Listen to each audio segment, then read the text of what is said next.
భగవాన్ Dutt versus Kamaladevi అని ఒక రీసెంట్‌గా సుప్రీం కోర్ట్ ఇచ్చిన జడ్జిమెంట్ ప్రకారం ఏంటంటే, ఒకవేళ హస్బెండ్ తనని తాను పోషించుకునే పరిస్థితుల్లో లేడు. కానీ అతని వైఫ్ వచ్చి సంపాదిస్తుంది.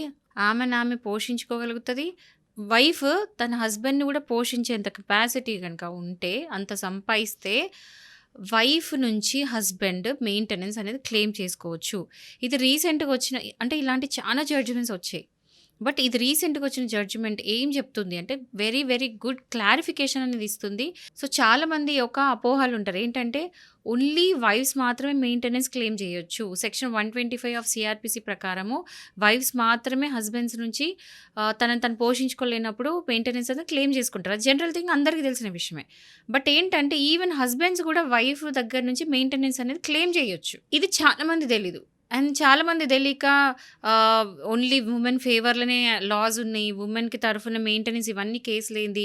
ఈ మధ్య రీసెంట్‌గా అయితున్న హస్బెండ్ సూసైడ్స్ అందరూ అంటే వైఫ్ హరాస్మెంట్ వల్ల చాలామంది సూసైడ్ చేసుకుంటున్నారు మెయింటెనెన్స్ కేసులలో ఎస్పెషల్లీ.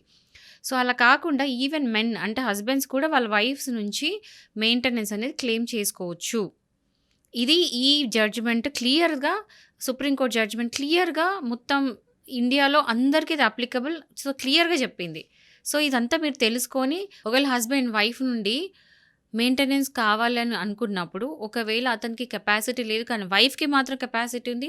అతనికంటే వైఫ్ ఎక్కువ సంపాదిస్తుంది అన్నప్పుడు హస్బెండ్ ఎళ్లి నిరభ్యంతరంగా మెయింటెనెన్స్ వేయొచ్చు.